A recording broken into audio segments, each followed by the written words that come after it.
Oyez, oyez, oyez. All persons having business before the Honorable, the United States Court of Appeals for the District of Columbia Circuit are admonished to draw near and give their attention, for the court is now sitting. God save the United States and this honorable court. Be seated, please. Case number 23-7023, Doraleh Container Terminal SA, Republic of Djibouti, appellants. Mr. Madden for the appellant, Mr. Vinitsky for the appellate. Hi, counsel, this is Judge Rogers. I am participating orally only as a result of internet problems with Wi-Fi. So, thank you, Judge Rogers. You may please the court. Matthew Madden for appellant for the Republic of Djibouti, which is also the 2/3 majority owner of Doraleh Container Terminal SA, or DCT, which is the appellee here and the petitioner below. I would like to reserve 3 minutes of my time for rebuttal. Section 207 of the Federal Arbitration Act governs proceedings in the United States to confirm foreign arbitration awards. That statute says that only a party to the arbitration may petition for an order confirming its award, and that it must do so within 3 years of the award. In this Section 207 case, the Republic objected that the arbitration awardee, DCT, had not validly authorized the confirmation petition filed in its name.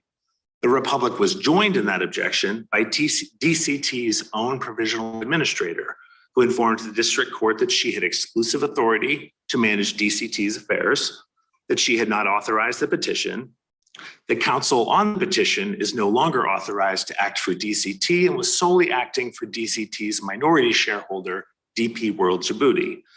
And she asked— the district court did not address this particular issue, yet proceeded with affirming the arbitration award and looked at the factors and felt like there were none there. And then Djibouti couldn't, disagree with that. So I do want to go back to the provision with respect to who was the proper party to represent. Because if a case goes through, I would think that that would be an issue concerning to make sure that we have all the parties there, particularly when the statute says party to the arbitration. So can you speak to that, and even what authority you would have with respect to how do we go about making that determination of who is the true representative capacity? Right, I agree. That's exactly the issue here, Your Honor. The district court denied the Republic any discovery into counsel's authority or the petition's validity in the district court. And then it held in its opinion that Section 207 actually prevented the court from even considering the Republic's authority objection.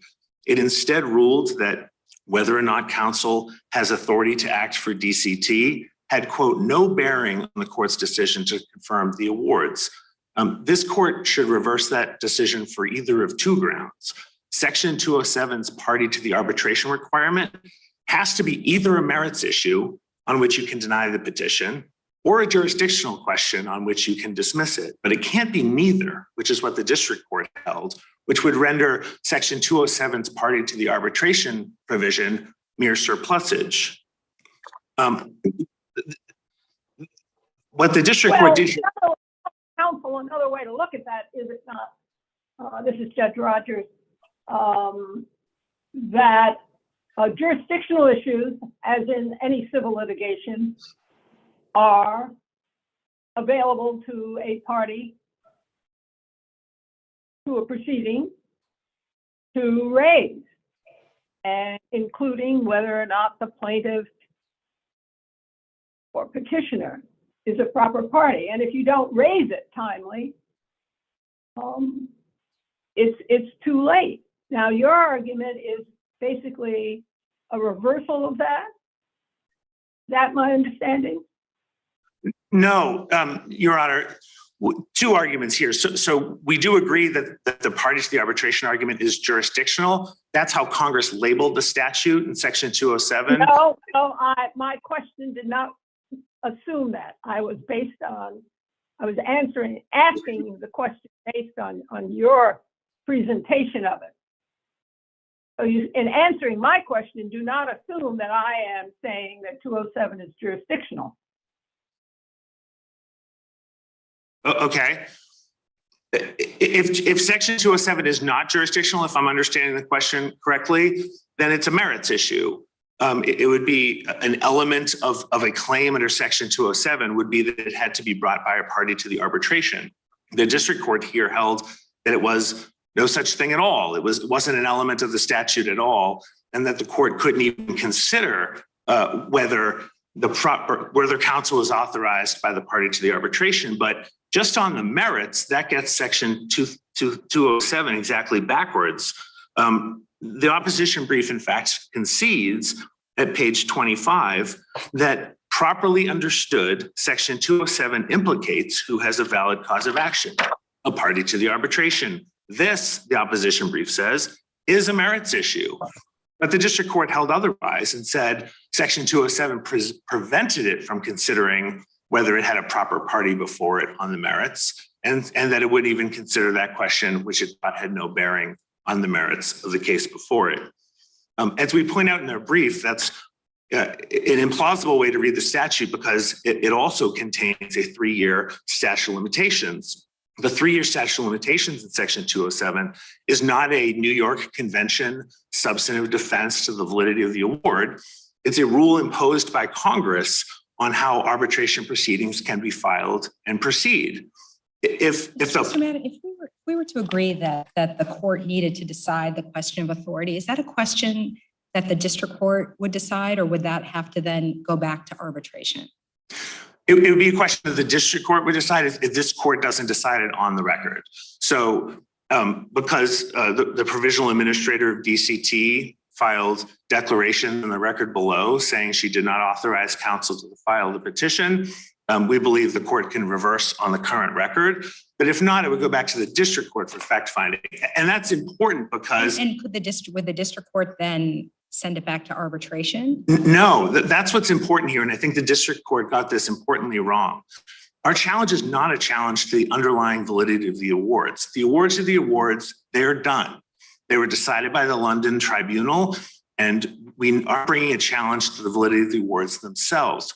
Our challenge is solely a Section 207 challenge to the validity of the confirmation proceeding itself in federal court in this country. It's very to not challenge the award, but make it unenforceable.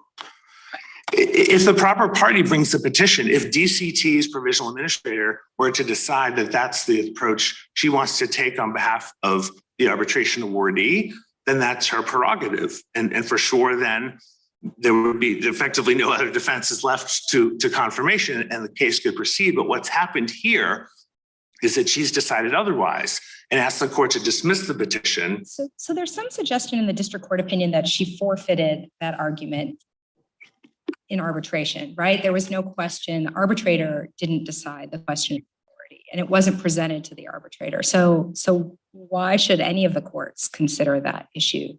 Yeah, that's twice wrong. So on the one, for one thing, this issue could not have been forfeited during the arbitration because Section 207 doesn't apply. No confirmation petition had yet been filed. So there are different questions that have to be addressed by different courts. You can't object to the later enforcement of an award before the award's even been granted by the arbitrators. The question about who has authority is a question that could have been raised in arbitration. And it was. In fact, the issue was first raised by the Republic's counsel in his November 14, 2018 email to both the provisional administrator and the tribunal, in which he said that DP World and its counsel at Quinn Emanuel were, quote, no longer mandated to act for DCT, and that by continuing to do so, it, quote, clearly disregards the powers entrusted to the, end quote, provisional administrator to manage DCT's affairs. And so you're referring to an email confirming a statement that you believe that they weren't represented, but when would you say was the actual revocation of Quinn Emanuel's power of attorney?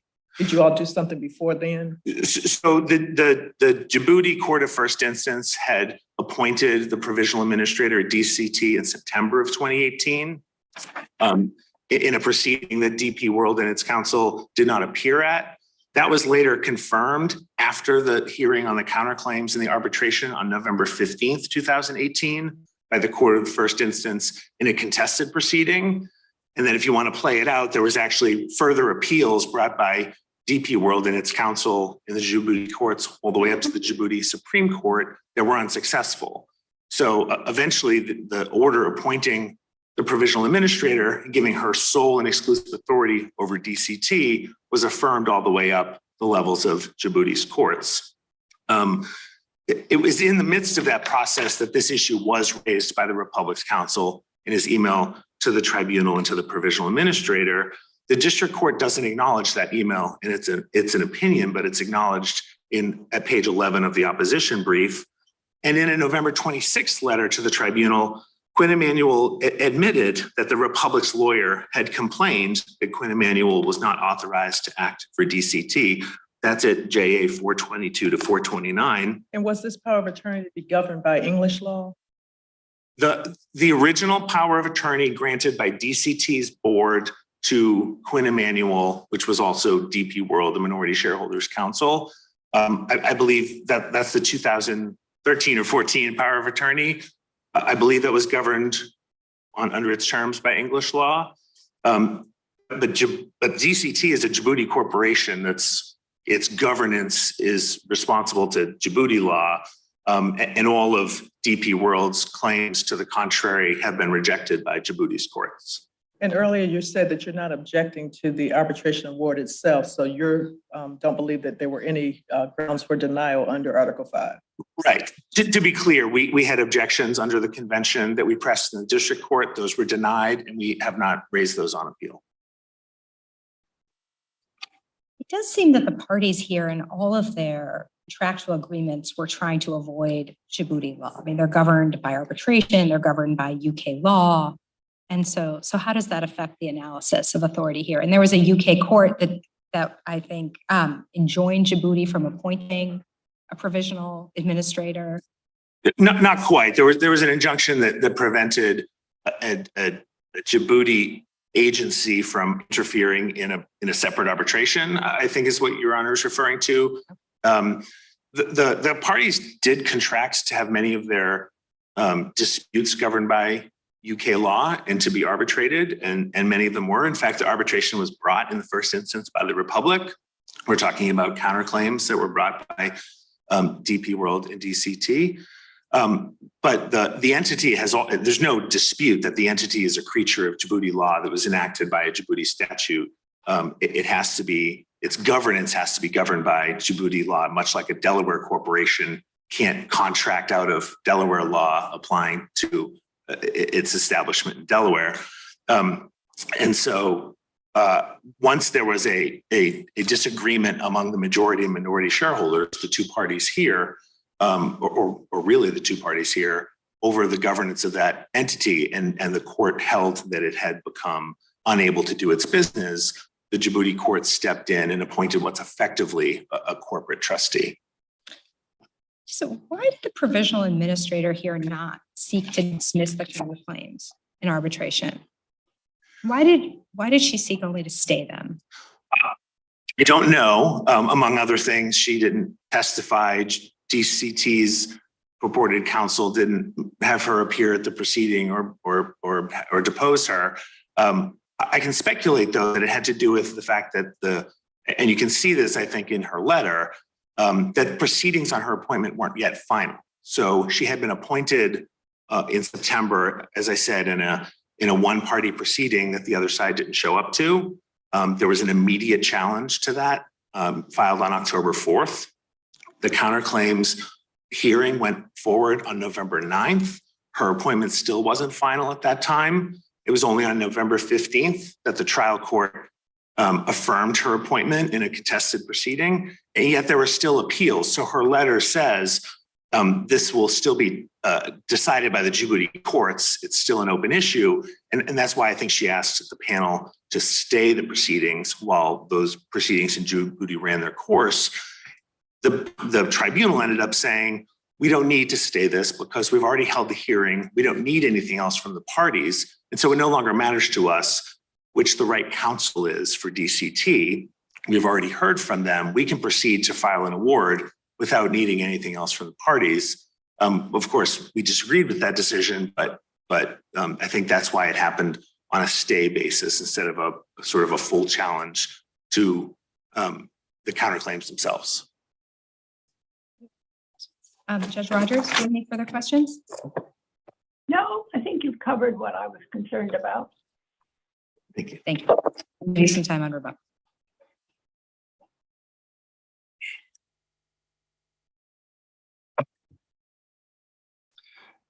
Good morning. It please the court. Dennis Chernitsky from Quinn Emanuel on behalf of Appellee Doraleh Container Terminal. I'd like to start with the forfeiture issue, specifically Judge Hogan's finding that the Republic had forfeit its argument that it's raising in these proceedings that my firm and DCT lacks authority to prosecute these recognition and enforcement proceedings by failing to press that issue in the arbitral proceedings. And I would submit, I mean, I think the colloquy this morning actually demonstrates that the Republic did forfeit that argument by failing to press it in the arbitral proceedings. The record is clear that the Republic's position is that Ms. Tatterall took on the authorization to speak for DCT while during the waning days of the counterclaim hearings, before the awards, which were rendered in these cases in this case in March of 2019, were rendered. It's clear that the Republic was live to that issue. That's obvious from the letter that the Republic wrote to Ms. Tatterall and copied the tribunal on November 14th of 2018. Even if it's the case that they didn't raise the issue in the arbitration, I mean, questions of authority, I mean, there are a number of cases that suggest questions of authority can be raised at any point in a proceeding. That is correct, Your Honor. Questions of authority could be raised at any point during the arbitral proceedings. And in fact, the award wasn't rendered until March. The Republic had the arbitral proceedings, but I mean, say the provisional administrator hadn't been appointed during the arbitration, but was appointed during the litigation before the district court. Are you suggesting they could never challenge authority at that stage? No, I'm not, Your Honor. Had the Republic not, so it's factually distinguishable, however, because the Republic was of the position that my firm and DCT lacked authority to prosecute the proceedings while those proceedings were underway, and they failed to press the issue during those proceedings. And as a consequence of their failure to do so, even though the tribunal didn't explicitly rule that DCT had authority to go on prosecuting, or my firm did, it did so implicitly. It's like at the hearing on November 9th on the counterclaims, which the Republic chose not to appear for, at the very beginning, counsel for my client informed the tribunal. Of course, the tribunal must be satisfied that we are properly before you can continue. That is at JA 422.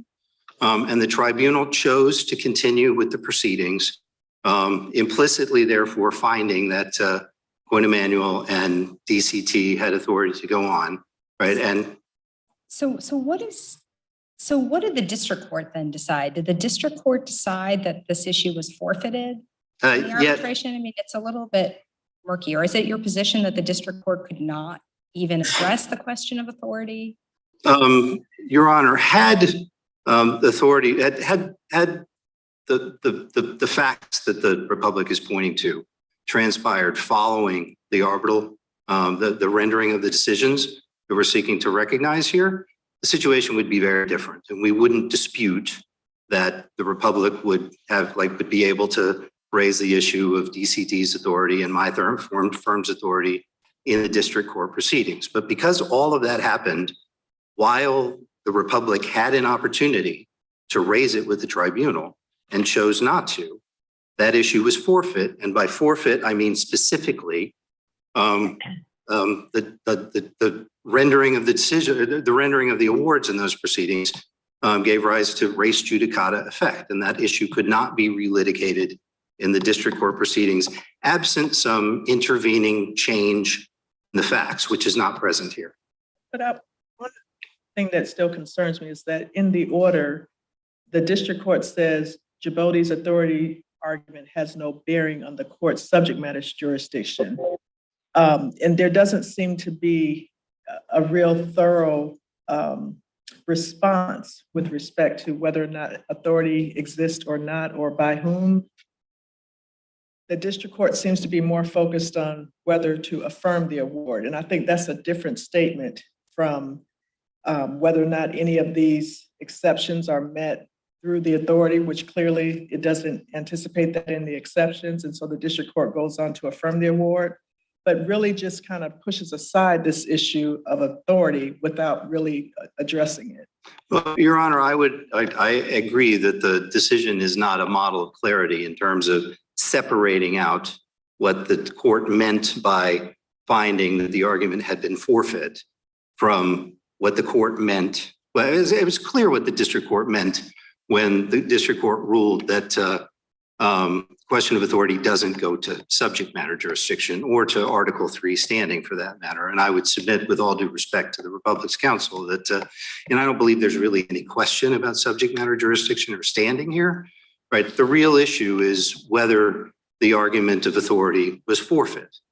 And, you know, my understanding of the judge's ruling, where he points out that the Republic had an opportunity to raise these issues in the waning days of the arbitration, being on notice of all of those proceedings, and their failure to do so resulted in forfeiture, which, you know, the meaning of which is res judicata effect on any issues that were actually pressed or litigated in the proceedings or could have been pressed and should have been pressed and litigated in this proceeding. So do you just take the position that the argument is forfeited or that Djibouti failed to actually exercise revoking Quinn Emanuel's power of attorney? Right. Well, I mean, our position is that Quinn Emanuel's power of attorney was never revoked. It's also our position that it wouldn't be up to Djibouti to revoke Quinn Emanuel's power of attorney either. I mean, the question of whether Quinn Emanuel's power of attorney could be revoked and who has the power to speak to that, right? That's clearly a question that rests in the competence of an LCIA arbitration tribunal. The arbitration clause in this case it's exceptionally broad. And I don't think that there's any dispute that it applies to any dispute among the shareholders in DCT over management issues, right? So if we disagree with you, just assuming we disagree that this issue was forfeited in the arbitration, and then would the question of authority be decided by the district court, or would the district court need to send it back to arbitration to be decided? Well, if this were remanded to the district court, then our position in the district court would be that the issue was adjudicated by, in the arbitral tribunal, right? And therefore forfeit, and that forfeiture has res judicata effect. If the district court didn't agree with that position, which we believe would be sort of a legally sound position, the issue, I'm not certain, but the issue might be arbitrable. If it is, then the proper tribunal for deciding that question would be an LCIA tribunal, because the arbitration clause in this case, in the relevant agreements is as clear as it could be that that has to be decided by an LCIA tribunal. And if the district court, I mean, what are the principles, if we were to remand to the district court, what are the legal principles that you think would be relevant for the district court to consider if it were deciding the question of authority? Right. I mean, ultimately, I believe that it would turn on, well, it's a little difficult to answer that question, Your Honor, because I don't, without knowing exactly sort of the procedural posture in which the arguments were presented, I'm not certain, right? But I believe it would be relevant. I think there are a lot of complicated questions if there was an actual determination of authority. And so I'm just giving you an opportunity to say what relevant factors you think the district court would need to consider. Well, I believe it would ultimately turn down to a question of comity, right? Should the district court give effect to a decision from the Djiboutian proceedings, which were prosecuted ultra vires in violation of the forum selection provision present in the underlying agreements, right? In circumstances where the evidence is quite clear that the provisional administrator who purports to speak for DCT is acting in collusion with the Republic to deprive DCT of the benefit of its only valuable asset. I mean, if Ms. Tatterall were actually acting in the interest of DCT, she would be doing everything in her power to enforce this award rather than. So are those questions about whether there would be some exception to the internal affairs doctrine? I mean, with respect to the fact that Djibouti law controls a Djibouti corporation? Right. Well, Your Honor, we disagree that this is ultimately a question of Djiboutian law, right? And that comes back to the point that I made a moment ago, which is fundamentally this would boil down to a question of comedy. Should the district court give effect to the decisions of the Djiboutian courts in this context where it would so plainly violate not only the forum selection provision, but fundamental principles of public policy and fairness? Why is it not a question of Djibouti law? I mean, you say it's a matter of comedy, but normally normally courts look at the law of the place of incorporation. So is it your suggestion that there's a public policy exception to that general rule? Your Honor, our position is that the internal affairs doctrine wouldn't apply in these circumstances because the parties plainly chose LCIA arbitration governed by English law to resolve any questions arising from management disputes among the parties. And that's plainly what this was. I mean, in fact, the Republic's own position is that Ms. Tatterall was appointed as a result of a management dispute among the parties. Right? And I don't believe that there's any meaningful dispute that management disputes among the parties are subject to the forum selection provision, which calls for LCIA arbitration. And so who is your client now in this appeal? My client is DCT.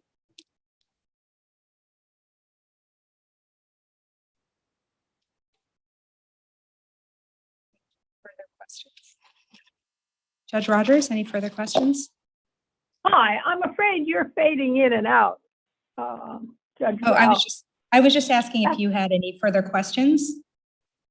No, I'm talking about before that. Oh. As I understand it, you were asking counsel to, as it were, list the principles that the district court should consider were we to send it back. Yes. As I understood it, he was saying comedy. And that's where the two of you have been circling for a while. Is that my understanding of Yes, questioning that's that? All right. So I'm just, counsel, let me just ask you, you say this, whether your firm had authority to proceed comes within the ambit of the language in the arbitral proceeding about any management dispute. I'm not savvy to that phrase being as broad as you suggest, but you may be right. But a management dispute, it seems to me, is somewhat different than a jurisdictional dispute. Is that not correct?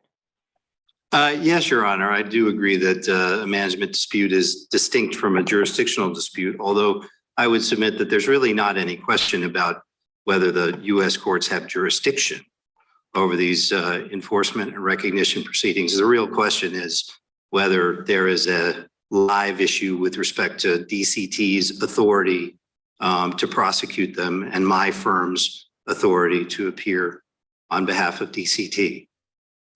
I don't disagree with your description, but management disputes, it seems to me, are operational disputes as distinct from whether or not there is a proper party and that party is properly represented.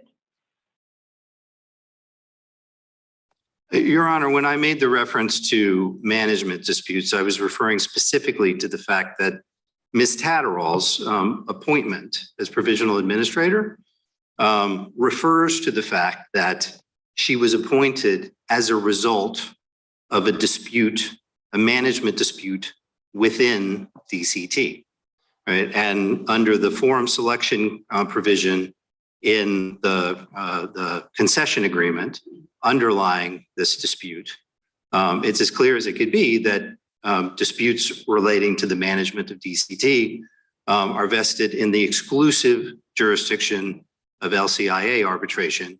And it was improper. It was therefore it's our position that it was improper for the Republic to commence the proceedings in the Djiboutian courts to have Ms. Tatterall appointed. But I was specifically, that's the point I was addressing when Judge Rao asked me the question, what are the legal principles that would govern the question of who has authority to speak for DCT if this case were remanded to the district court? And I said that ultimately, I believe one of the relevant principles would be comity. That is, should the US courts give comity to a decision of the Djiboutian courts that was rendered in ultra vires proceedings and in the context of facts where it's so plain that there's a conflict of interest between Ms. Tatterall and the Republic, that the two are colluding, and that if Ms. Tatterall were actually acting in the interest of DCT, then she would be doing everything that she could to enforce these awards, which are really the only valuable asset that DCT has at this time, rather than doing everything she can to prevent these awards from being enforced. I would submit that, if that question were decided as a matter of comity, there's no question in my mind that giving effect to the Djiboutian appointment of Ms. Tatterall would violate the public policy of the United States, and her appointment shouldn't be given recognition. But I don't believe that we need to get there because, the fundamental point, which I believe that the district court found, albeit he didn't elucidate, was that the Republic had an opportunity to litigate the issue of whether my firm and DCT could go on prosecuting the arbitration and all foreseeable consequences, including seeking recognition and enforcement of any resulting award. They had an opportunity to do that. They chose not to, even though they had the opportunity to do so. And as a consequence, they forfeit the issue with res judicata effect. Are there no further questions? Well, I just want to comment to say that counsel's response to my question defines his earlier reference to comity a lot more broadly than I had anticipated, because I thought the argument was that, well, in response to Judge Rao's question, that were we to remand this matter to the district court, then it was counsel's position that the district court should give comity to what he had earlier argued was an implicit decision as to her authority. But I guess we need not pursue this further at this point. If I could just sort of make one clarifying point and then I'll stand.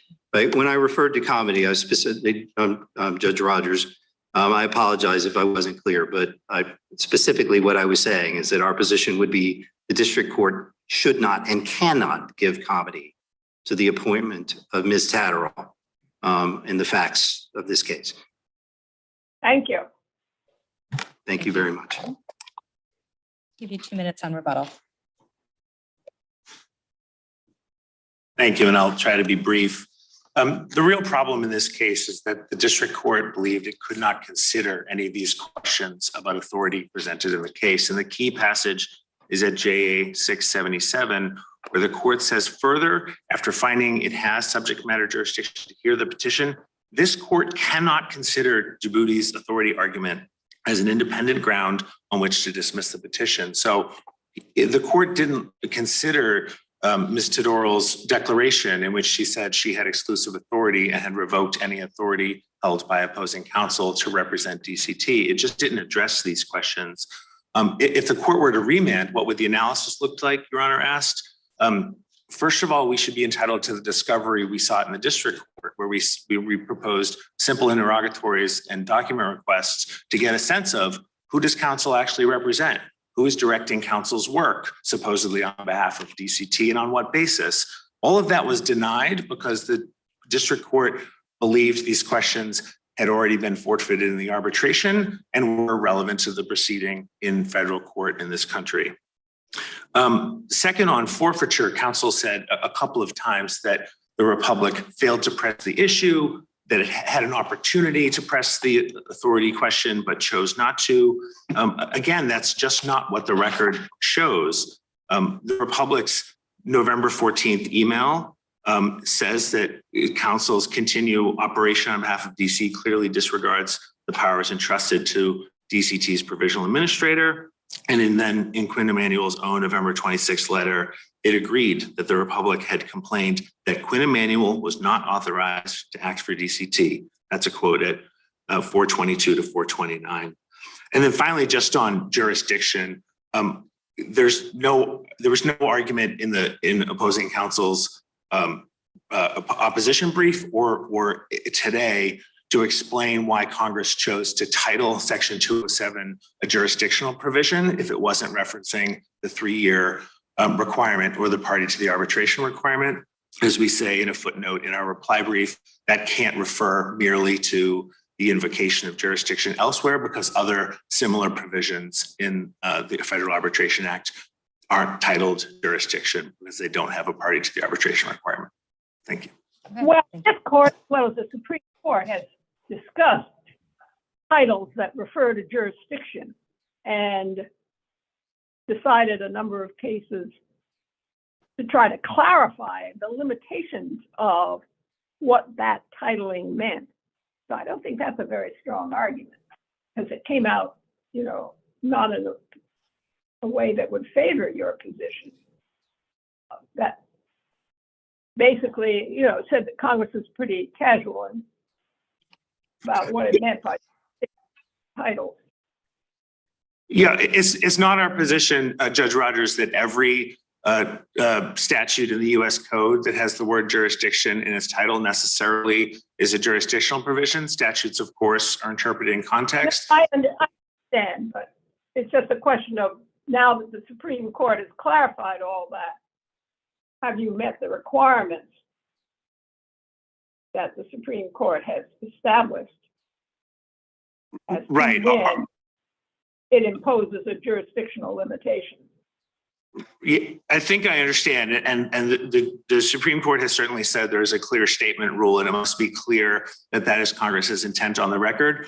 Our argument is that if you look at these different statutes in FAA 201 through 208 in context, the only explanation for the appearance of the word jurisdiction in the title to Section 207 is that it must refer to the additional elements that statute imposes, the 3-year requirement and the party to the arbitration requirement. If those aren't jurisdictional, then it's inexplicable why Congress included that word in the title of that statute in particular. Thank you. Thank you. Case is submitted.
Case number 22-5321, Jennifer Saad, appellant versus Environmental Protection Agency and United States of America. Mr. Halbrand for the appellant, Mr. Coppel for the appellants.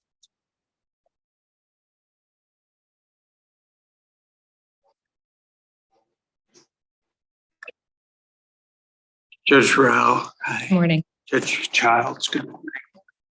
Judge Rogers, good morning. Mark Heilbrand for appellant Jennifer Saad. This is a long-standing case, but I'm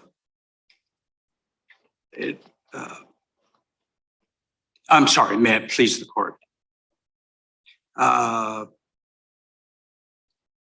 It is a case decided on summary judgment on what appellant believes were a number of inappropriate grounds by the district court, which brings us not only to the standards for the new standards under BAB, but how those standards would impact Rule 56 and its evolution since 1937. There remain, I would say, after Jennifer Saad's reassignments from a position she was in, bringing a lesser qualified younger man into the position and thus making room for younger employees from an inter-EPA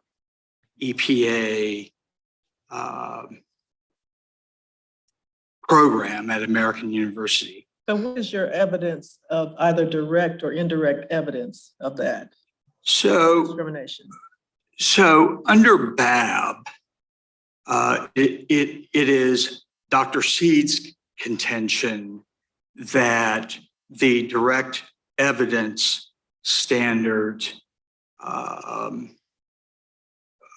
was bolstered. However, the direct evidence is a conversation with Dr. Saad and several other of those within the risk assessment division. Dr. Saad being the expert within the risk assessment division on the effects, among other things, of chemicals on embryos. Are you referring to the single statement about whether or not he intended to allow younger people who had done the leadership program to come into that particular branch position? Correct. Dr. Henry has made that statement to several individuals, and in fact. But then wasn't your client offered the branch position and then turned it down? The client was offered to volunteer, and the actual paperwork did not go through. My client, Dr. Saad, being world-class, it did have a number of disagreements with the Justice Department during the deposition, but there is a question of fact as to whether she was actually offered the position that the person to whom she was displaced for, who moved up from a branch chief position in order to make headroom for younger inter-EPA employees was, so yes, in another district court, it has been found to be under analogous circumstances to be direct evidence. It is our contention that it is direct evidence under the DC Circuit precedent, and in fact exceeds that. So if you could just switch to talking about compensatory damages Yeah. in terms of redressability. I'm not sure. So the ADEA does not specifically provide for compensatory damages. And so where is the waiver of sovereign immunity for those types of damages? So the ADEA 633A in particular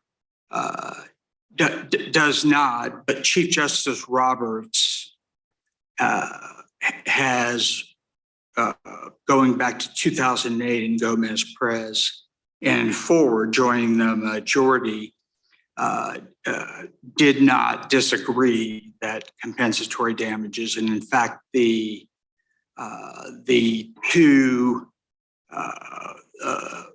those two individual justices in concurrence strongly agreed with the 8-justice majority that compensatory damages were generally available. In the ADEA? Correct, imputed in the ADEA. And this question was specifically asked prior to, there was a hitch, Judge Rao, prior to when Forgas dropped away and BAB was decided, there was a short-term briefing period. This court knows what that's all about. And Justice Roberts, prior to changing sides, decided that the remedial scheme was appropriate for purposes of, now that is not the government of getting us to pass summary judgment and to trial. But once at trial, compensatory damages under at least 8 justices of the Supreme Courts are available. Okay, so BAB doesn't discuss sovereign immunity. However, in terms of kind of getting to this issue about the compensatory damages, BAB does discuss compensatory damages as part of relief. Then it looks like we would go to 29 USC section 633A. That is where it allows a federal sector plaintiff to recover compensatory damages. So are you saying kind of putting the two together gets you there? Correct. Sorry. Correct. And in addition to that, the evolution of Justice Roberts from 2008 in Gomez-Perez, there was a 3-justice dissent, Scalia being one, Justice Thomas, who's an expert, without doubt, being second in Gomez-Perez, Chief Justice Roberts being the 3rd. Justice Scalia having passed away, that would leave Justice Thomas as the only one. Now, Justice Thomas didn't seem to care a whit about sovereign immunity, and did not also did not note, other than the previous default rule, in some case has the general availability of compensatory damages. Yeah. Piggybacking on Judge Brown's question about compensatory damages and redressability, is that your only available remedy? Because back pay, her salary didn't change, correct? Back pay, there is an ability to, according to OPM, there is an ability to give her creditable service until age 70, which she turns this year. And then she actually retired. So would you be still seeking injunctive relief? The retirement clearly was involuntary in our view. You say and involuntary or voluntary? involuntary. But you're not appealing the constructive discharge claim. We are. That was the initial provision under Klockner and recent cases here. Where is that in your brief that you preserve that issue on appeal? It is after standing came up. It is on the first page of the reply brief. So you can't maintain an issue on appeal in the reply brief, right? It has to be in the initial brief. Unless something comes up in the response, which was out of the ordinary. You're asking about compensatory damages. No, that is not the only hook. Compensatory damages are the hook only if the lesser or less lenient standard in BAB is applied. There is here a clear attachment of liability upon the stronger, which is the strongest among the civil rights laws who are. But it has been on the books for 50 years under not only basic canons, but beyond the canons, just the plain meaning. See, are there any further questions? Judge Rogers, any questions? No, thank you. Thank you. Give you a few minutes on rebuttal.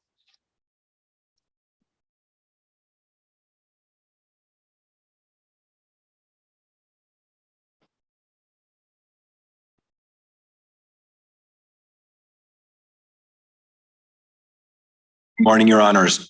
May it please the court. I'm Josh Koppel for the United States. Dr. Saad lacks standing to pursue her ADEA claim because there's no redress that a court could provide, even if plaintiff were otherwise to prevail on the merits. And that's due to a combination of somewhat unique circumstances of this case and plaintiff's own choices. So as the court recognized, Saad cannot seek back pay because she earned the same in the senior science advisor position as she would have as deputy director. She can't seek reinstatement because she voluntarily retired from EPA, and that retirement is the independent cause, separate from any alleged discrimination of her separation. And while plaintiff has previously asserted a constructive discharge claim, the district court dismissed that claim for failure to timely exhaust administrative remedies, and Saad did not pursue that claim on appeal. Plaintiff also can't seek injunctive or declaratory relief now that she's left the agency. And as every court of appeals that has addressed the issue has held, the United States has not waived its sovereign immunity from compensatory damages or punitive damages under the ADEA. The reference in BAB Yeah. to compensatory damages. Is it your view that that's dicta? That is certainly dicta, and it wasn't even considered dicta. The issue wasn't briefed. It wasn't at issue in the case. The court was explaining that an ADEA plaintiff suing the federal government has to show that age discrimination was a but-for cause of differential treatment in the employment process, but not necessarily a but-for cause of the personnel action itself. But the court said that the remedy, or if the plaintiff was seeking a remedy tied to the end result of the personnel action, then they would need to show but-for causation. So if they were seeking reinstatement or back pay, they would need to show but-for causation. And the court threw into that list compensatory damages. But again, the question whether compensatory damages are available under the ADEA was not before the court. That issue has been decided by numerous other courts of appeals. And The Supreme Court seems to assume that compensatory damages are available by twice listing it in available remedies. I think that the court was listing damages that are generally, that might possibly be available if a plaintiff in suing any employer can prove but for causation. I don't think the court was thinking about the sovereign immunity question specifically. Certainly the court had held that Title VII, prior to the 1991 Civil Rights Act, did not allow compensatory damages, and is held that the ADEA was modeled on Title VII. And when Congress amended Title VII in 1991 to allow compensatory damages, Congress specifically did not amend the ADEA. So just as Title VII prior to 1991 did not allow compensatory damages, the ADEA continues not to allow compensatory damages against the United States. Let me ask you another question. So the statute 633A(b) says includes appropriate remedies, including reinstatement or back pay. So why couldn't compensatory damages be an appropriate remedy, like reinstatement? Okay. Well, there is sort of an umbrella term here in the statute. Because when Congress waives the sovereign immunity, it has to do so clearly. And when Congress has listed reinstatement and back pay, there's certainly no clear statement that Congress has waived the sovereign immunity of the United States from compensatory damages. So does appropriate remedies then only mean reinstatement or back pay? Because it says including reinstatement or back pay, suggesting there could be other types of remedies. Injunctive or declaratory relief could be available if Dr. Saud were still at EPA, so there was still a chance that she might be discriminated against in the future, for example. That's another example. There might be others that courts have awarded, but no court has awarded compensatory damage as far as I'm aware against the United States. Is it your view that compensatory damages are not enough, like reinstatement or back pay, to be included in the appropriate remedy? Well, reinstatement and back pay are equitable relief. Compensatory damages are money damages. And so they are of a different type. So under this court's decision in Taylor versus FDIC, we think the court does need to dismiss or remand with instructions for the court to dismiss the reassignment claim for lack of jurisdiction. If the court finds that plaintiff has standing, however, it should affirm the grant of summary judgment below. Plaintiff argues that the district court erred by not citing and applying the standard of that the Supreme Court articulated in BAB, but she fails to explain how that standard would have changed the outcome. And it wouldn't have, because the district court here applied a standard that was at least as favorable to plaintiff as the one articulated in BAB. The question the district court posed was whether there was sufficient evidence for a reasonable fact finder to conclude that age was a factor in the decision to assign Saud to the senior science advisor position rather than deputy director. That's at A395 to 396. And again, that standard is at least as favorable to the plaintiff as the one set out in BAB. Further, under any conceivable standard, no reasonable fact finder could conclude that discrimination played any role in the decision to assign Dr. Saud to the senior science advisor position here. It's helpful to recognize the context. EPA was conducting a major reorganization of Dr. Saud's office, affecting 7 divisions and at least 91 positions. And after restructuring the org chart, EPA had to figure out how to match its existing workforce with a new structure and a new set of positions. And Dr. Henry explained to Dr. Saud the deputy division director position would be mostly contracting, budgeting, personnel, and other administrative functions. And Dr. Saud said that she disagreed with how EPA was formulating the position that would lead to stagnation. She said she did not want to do budget as a full-time job. That's A320. She said that such a position would, quote, waste a lot of my talent in science policy. That's at A319. And then she wrote in an email to Dr. Henry that she did not really want any of the positions as they had been formulated by EPA. That's at A313. So EPA assigned Dr. Saud to the senior science advisor role, which Dr. Henry explained was more suited to her scientific talents and interests. And it chose someone else who had expressed a desire to perform all the duties of the deputy division director for that position. And not only was that non-discriminatory reason plain on the face of the evidence and unrebutted, but we know that EPA was not trying to put a younger person fresh out of leadership training in the deputy division director position, because the person ultimately selected for that job Dr. Barone was only slightly younger than plaintiff, only about 5 years younger, and he was previously a branch chief. He was not recently out of leadership training. So the only evidence the plaintiff cites is this lone comment about the branch chief position. As Judge Childs pointed out, though, first of all, Dr. Saad, when she later requested the branch chief position, she was offered it. Plaintiff's counsel suggested there's some ambiguity on that. You can look at the record at A152. In Saad's deposition, she says, "I got the job." That is the branch chief job when she inquired about it. So there wasn't really, so although she alleges there was some discrimination with regard to the branch chief position, she was actually offered it.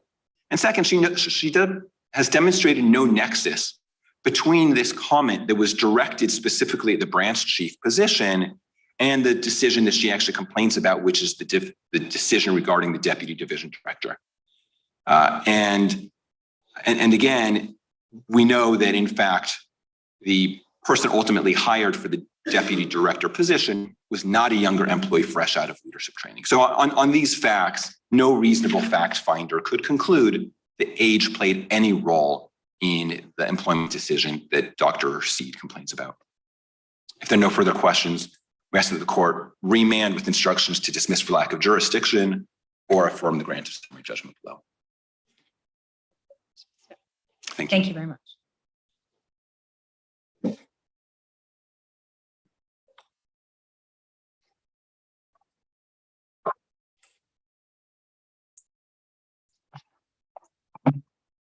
Thank you, Your Honor. Quickly, what we are focusing on here are whether there are genuine disputes or any genuine dispute for trial. And as I mentioned before, but which was not argued by the government, personnel actions, which is in Title VII, since 2008 was applied to 633AA, not 633AC, which is the provision which focuses on sovereign immunity. That issue left the station long ago. The government cannot cherry pick. Once sovereign immunity has been waived 50 years ago, and the Fourth Circuit, some very smart judges out of South Carolina have made this point very, very recently. They can't cherry pick. 633AC is very, very clear. And it notes that any person aggrieved may bring a civil action. That 633AC is the waiver of sovereign immunity. The government can't then cherry pick in different jurisdictions as to, well, we're going to make that apply to compensatory damages, despite the fact that a plain statute and an 8-to-1 mandate. There is a mandate rule. Courts are generally expected to follow it. It was not focused on in this argument, but under that mandate and the 8-to-1 decision, compensatory damages, it was made clear, notwithstanding sovereign immunity. There are, as I have noted, and I could go, I could go through them, several issues and disputes. Questions. Thank you. Case is submitted.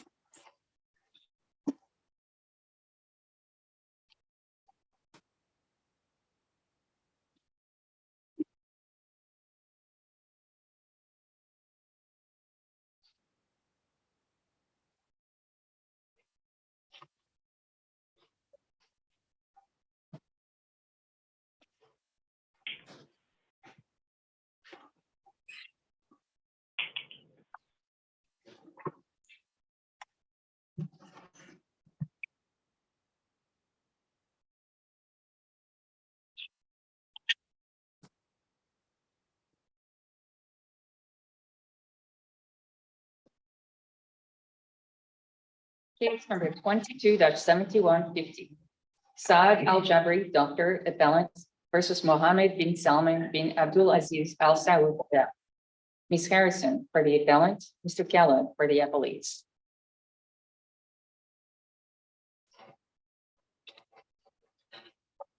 May it please the court, good morning. Lindsay Harrison from Jenner and Block for the plaintiff appellant, Dr. Saad Aljabri.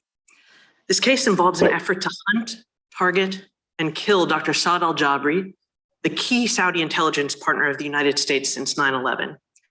The district court dismissed the case largely on personal jurisdiction grounds, and I hope we'll focus this morning on that. But let me start with immunity, which arose after the case was decided in the district court, and make 2 points on immunity that I think will help guide the court.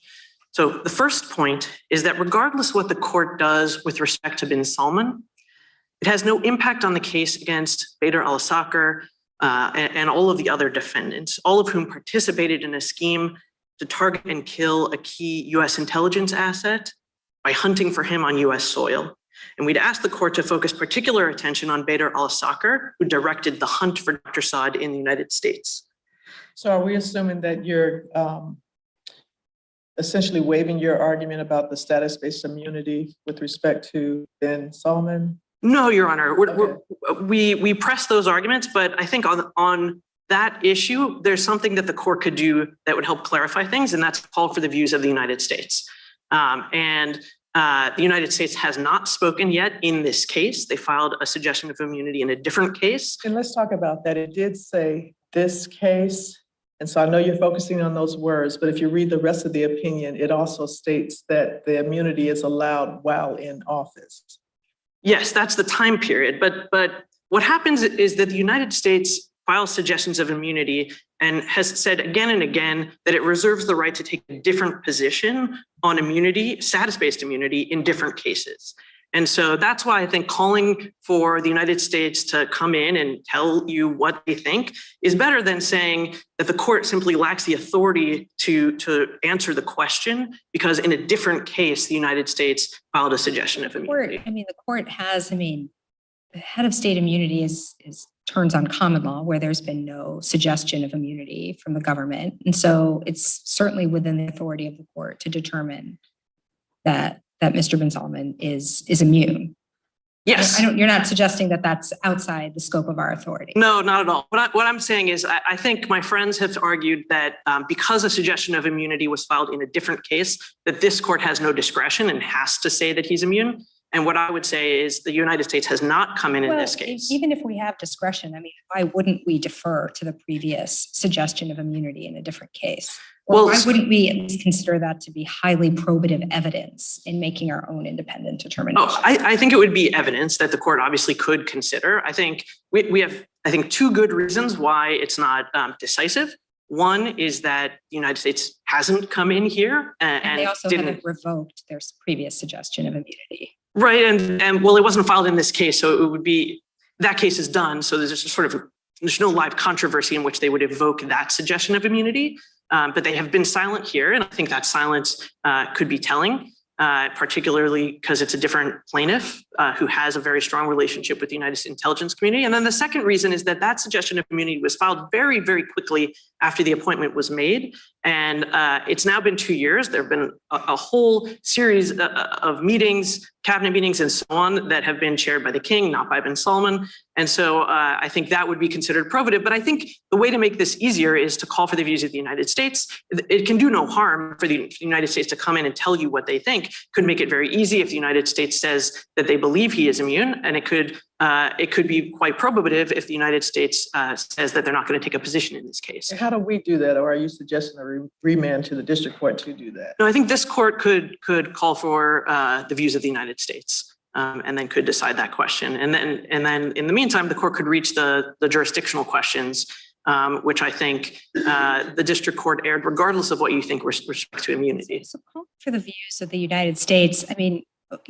What evidence has the appellant put forward that suggests that there wouldn't be head of state immunity here?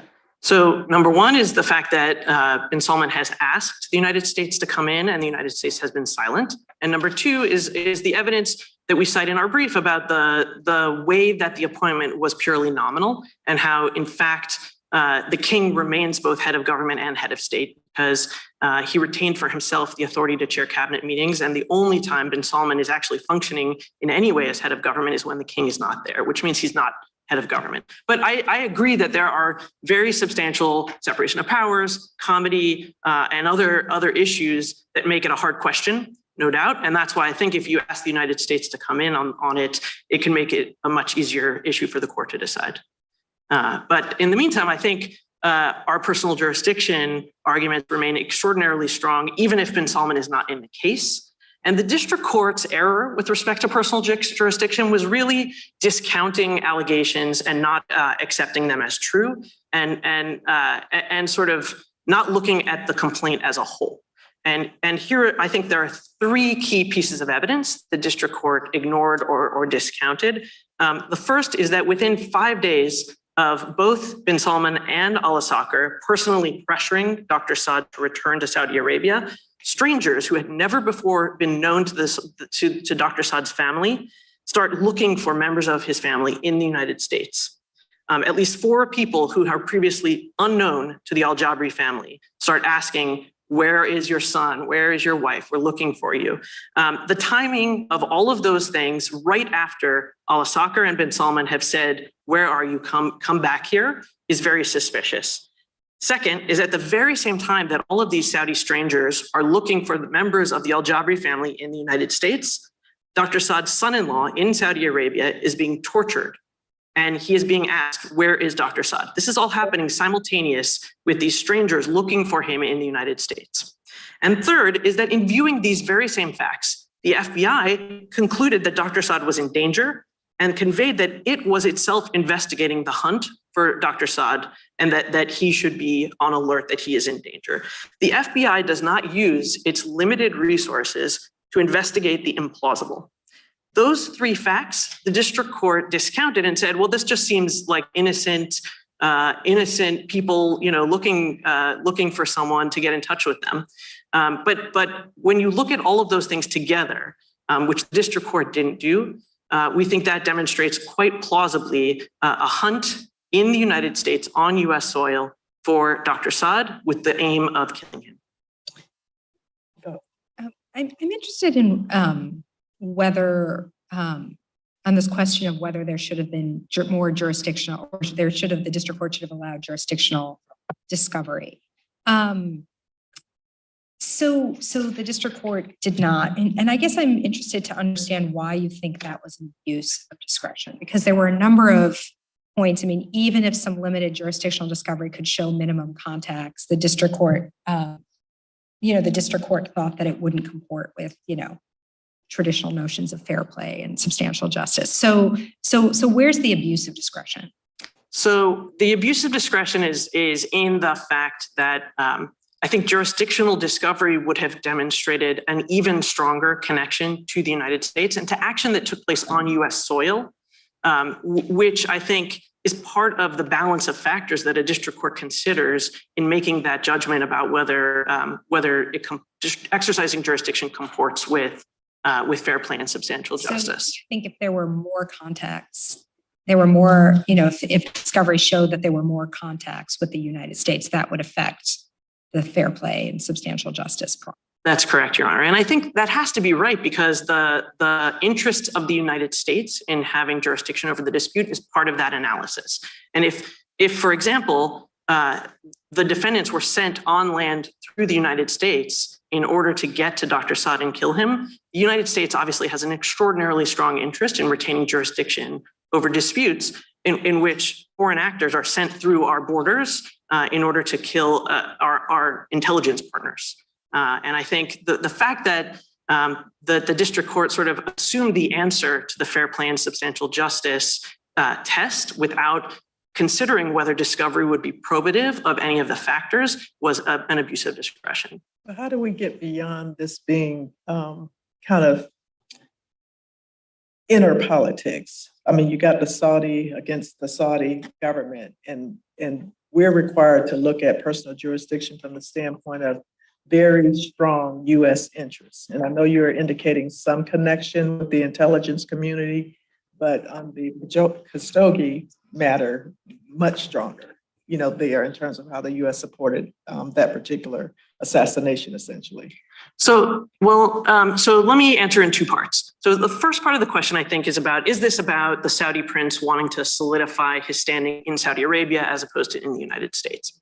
And I think the answer to that is that bin Salman's path to the throne went through the United States. And the complaint goes in exhaustive detail, I think, explaining why that is. He told Jared Kushner that he had very strong relationships with the United States, except with the intelligence community. That's at paragraph 161 of the amended complaint. And then what the complaint does is it goes through a series of events where it shows that in bin Salman's mind, Dr. Saad was the person standing in the path to his fortifying those relationships with the intelligence community. So the first example of this is the 2015 meeting with the CIA director, John Brennan. There were two meetings that Dr. Saad had. And immediately after that, bin Salman ordered him removed from his official position. Second is that there's a May 2017 Politico article that reports a lobbying contract between someone in Saudi Arabia and a US lobbying firm with ties to the Trump administration. And that led Al-Qahtani to order the arrest of the man in Saudi Arabia who signed that contract. And the captors asked that man directly, was Dr. Saad involved? What is his relationship to this contract?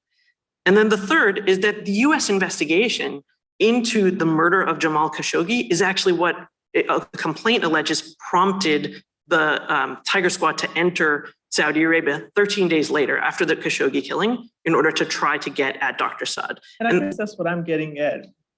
Where's the real US presence here in this case, in terms of it showing its interest, not you kind of parading through the chronology to get us to that interest? Right. So, this case is quite different from a case like Livnat or Bhutan, because here you have both targeting of the United States and also conduct taking place on US soil. So you have the whole hunt for Dr. Saad, which took place in the United States, in Boston, in DC, conversations in New York that are aimed at trying to find him for the purpose of killing him. And that is the kind of conduct that should cause a defendant to not be surprised when he is hailed into court in the United States. When you're looking for someone to kill him on US soil, you should be expected to answer in a US court. But in addition, there was targeting, and it's not so much that the United States has to demonstrate an interest in Dr. Saad, it's that strong relationship is what the defendants believed they were targeting in trying to get Dr. Saad and capture him. And I think actually the best evidence of that is probably the Mudd Declaration, which the district court didn't even address in its opinion at all. And that's at JA 292 is probably the best evidence in the Mudd Declaration. That's paragraph 28. And that's a former CIA official who's explaining why it is that bin Salman would target Dr. Saad. And it's to try to fortify his own standing with the United States government and the intelligence communities in the United States. But if he's ultimately found on Canadian soil, how does that help your argument or hurt it? So I think what matters is not where he's ultimately found, but how he's found. And one way to think of it is if the Tiger Squad had come to the United States and purchased weapons here, pools of dismemberment, which they ultimately brought into Canada, I think there would be no question that the conduct on US soil would be seen as related to the scheme. What happened was instead the equivalent of finding a map in the United States that led these defendants to Dr. Saad in Canada. And I think purchasing a map or finding a map, developing it, and finding him in the United States is just as closely tied to the conduct, just as related to it, as finding a weapon here that one would use to take into Canada. And so I think that because the path to Dr. Saad went through US soil, there's an extraordinarily strong tie between the United States and this dispute.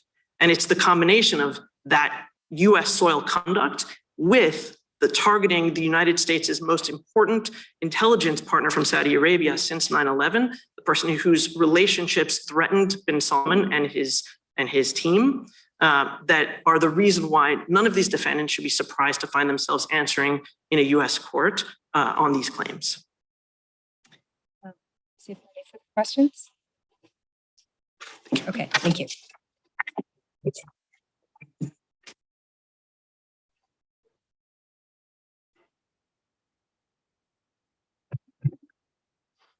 Thank you, Judge Rao, and may it please the court. My name is Michael Kellogg, and although I represent the Prime Minister bin Salman for purposes of this argument, I'm also speaking on behalf of the other 4 defendants who have been the case, 2 students and the 2 Saudi officials. So on status-based immunity, it was as close to a concession as one could get. That the case is absolutely clear that the State Department has said that as the Prime Minister, the sitting Prime Minister of the kingdom, he is immune from suit in US courts, which is the language they use. Why didn't the State Department simply enter a suggestion of immunity in this case? Well, they had already entered a statement of immunity in the Cengiz case. And It's pretty common for the government to issue multiple statements of immunity.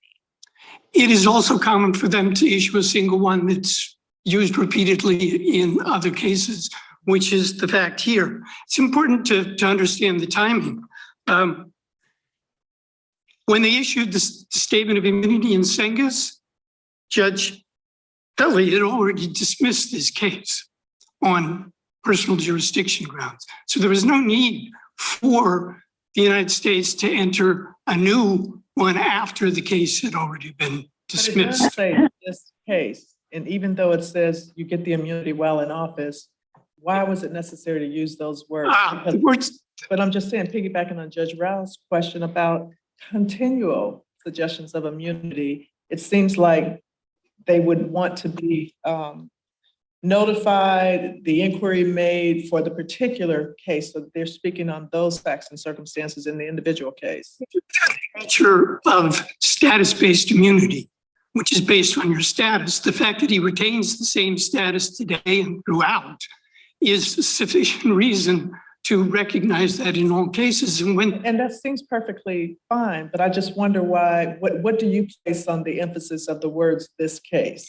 I emphasize what precedes that, which is that he enjoys head of state immunity from the jurisdiction of US courts, general US courts. And then he goes on, and the State Department explained our determination has nothing to do with the merits of this suit, but there's no qualification of the recognition of immunity. It's merely saying this is not a merits-based determination. This is a determination based on status, which has not changed in the interim. So the United States has already spoken to this issue. And despite knowing about this case and the dismissal of this case, they specifically said from US courts without any qualification. So I think there's nothing to be remanded for, nothing else to be sought. So if it's okay, I'll turn to personal jurisdiction. I have a question about the jurisdictional discovery. So Dr. Saad or Dr. Aljabri he's alleged that bin Salman and the other defendants have operated effectively networks in the United States through the charity and through other events, and that those actions were related to the plot against him. So why shouldn't there be further discovery to see whether that can be substantiated? Well, Judge Kelly was perfectly within his broad discretion on the issue of discovery, but part of that had to do with the merits of the claims or the conclusory nature of the claims. There were no factual allegations connecting the Prime Minister or Al-Qahtani to the students who are alleged to have done the searching. There are no allegations that the Prime Minister, al-Assad or Al-Qahtani, communicated with any of those individuals, had any intermediary communicate with those individuals, or directed them to do anything with respect to Aljabri. No indication that the Prime Minister and Al-Qahtani even knew who they were or had ever met them. All they have to tie them to one of the defendants, Badr al-Assad, is that one of the students was at an event a MISC event at which Al-Assad was also present and got his picture taken with him. So that's hardly a basis for making the leap. Our standards for jurisdictional discovery are pretty plaintiff friendly in this circuit. Well, first of all, it has to be narrow and targeted. And Judge Kelly said this was broad and overreaching. And if you look at the district court's opinion at A330, he explains how broad and unconstrained. But the solution to overly broad discovery requests is to narrow the discovery requests, not to deny them altogether. This court has repeatedly said it's not its obligation or the obligation of the court to narrow discovery requests made by the plaintiffs. But in any event, he said it's unwarranted because the plaintiff's allegations are based solely on conjecture and speculation. That If there's there's no a clandestine operation, you can only get so far into knowing what's actually going on in a particular conspiracy, as alleged, because not everybody in the conspiracy will know everything that's going on in the conspiracy. And so you've got, what, over 400 allegations or so in the complaint that they're raising as close to what they know, but they're asking for jurisdictional discovery to make that complete tie. There are over 400 allegations, most of which have nothing to do whatsoever with these alleged targeting of Aljabri in the United States. And indeed, if you look at what the students actually did, one of them asked Aljabri's son what his immigration status was. Another was going to London and wanted to get together with Aljabri's wife to have lunch. So from those sort of innocuous contexts, they make the leap to saying this was an elaborate scheme to track down Aljabri in the United States, even though he wasn't in the United States, he was in Canada. And it did not have any result because, as the complaint itself admits, nobody tracked him down. None of these students tracked him down to Canada. They had no clue where he was, and they never asked anybody where he was. There's not a single incident in which any one of these 4 students asked about his whereabouts. And the only reason the complaint said he was ultimately found is that one of his former colleagues, Aljabri, who's not a defendant in this case, went to see him in Toronto and talked with him. And then his phone was tapped, which allowed a precise targeting of where he was in Canada. None of that has anything to do with these 4 students who were engaged in wholly innocuous behavior that does not spur a contention that there was a widespread conspiracy. Essentially, they say any Saudi student in the US must be being surveilled by and guarded by and controlled by Badr al-Sakr and Saud al-Qahtani, even though there was no evidence whatsoever in that respect, and nothing in the complaint that details any such context. So as far as jurisdiction. It seems a number of the district court's determinations turn on the fact that asserting jurisdiction over these defendants would be fundamentally unfair. So, Correct. So assume, for the purpose of this question, so if I disagree with that conclusion, then doesn't there have to be further discovery to see if there are minimum contacts? Because it seems that the district court's bottom line is, this would be fundamentally unfair. And if this court disagreed with that conclusion, then wouldn't there need to be further discovery? Because he actually gave 3 reasons. One of them, as you say, was after he walked carefully through the Asahi factors, said the burden of having a suit proceed against the head of a foreign country and an ally, being forced to answer depositions, discovery, etc. Put the head of state, put Mr. bin Salman aside. Mr. al-Qahtani and Dr. al-Sakr are also high-level Saudi officials. And the students, there's no indication that they know absolutely anything. And walking through the Asahi factors, he was well within his discretion to say it's a bridge too far. And it would damage relations between the United States and its close ally, Saudi Arabia, by the tensions, the inherent tensions in forcing them to participate in litigation in the United States. So that's only one of the reasons. The second was that there was no indication, no non-conclusory allegations. There are lots of words like targeting, tracking, stalking, but there's no actual allegation of any specific instructions that anyone was given to try to track down Aljabri, and no basis for jumping to that conclusion when all the actual interactions were innocuous.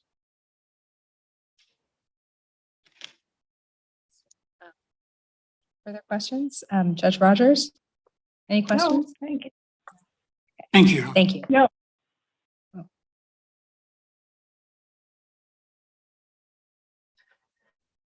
Thank you. I think Judge Child's point is correct, that the whole point of a scheme like this is to have plausible deniability between various defendants. And the complaint contains allegations from which, at a minimum, the court should conclude that there's a good faith basis for us to seek jurisdictional discovery. Those are, number one, that these students were receiving unusual benefits that were reserved for those carrying out covert tasks in the United States. That's at paragraph 15 and 235 of the amended complaint. Number two is that they had no reason to be looking for Dr. Saad's family members, but were doing so at the very same time that Dr. Saad's son-in-law was being tortured in Saudi Arabia, and that the FBI concluded this was suspicious. Number three is that they were working directly with and receiving instruction from Al-Sakr. That's paragraph 236 of the amended complaint. And number four is that this had happened before. What is the allegation about that specifically, that they were receiving direction? So there's two reasons we believe that to be true. Number one is that they appeared in the same place at the same time at these MISC events. And number two is that Al-Sakr played this exact same role in the scheme to infiltrate Twitter with Saudi former students who were in the United States. And that's the Abu Amo case that's cited in the complaint. It's a criminal prosecution for the attempted infiltration of Twitter, where Al-Sakr played exactly the same role. That was his function in leading this MISC Foundation, was to create sort of an appearance of something innocuous, but to use that presence in the United States to cultivate agents to carry out tasks for the administration within the United States. And I think the fact that the Department of Justice found that plausible enough to prosecute in the Abu Amo case, the fact that the FBI was suspicious and warned the Aljabri family about it here, and the fact that these were strangers who did not know the family, who at the very same time that the son-in-law of Dr. Saud was being tortured in Saudi Arabia, they were asking about members of the family in order to locate them. And then lo and behold, people who didn't know each other suddenly end up at the apartment in Boston where the address was unknown, it was not publicized. It shows that these people were talking to one another, sharing information. And we believe, because of the role Al-Sakr consistently played, that he was the hub that was connecting these folks to one another. And let me just close by saying that I think the Jamal Khashoggi conspiracy would seem just as innocuous if it didn't end with a successful kill. He was told, go to the embassy for immigration reasons in Turkey. And the way that ended was with a murder by the very same actors using the same tools and the same methods. We would ask the court to reverse and at a minimum order jurisdictional discovery so that we can make our case. Thank you. Thank you. Case is submitted.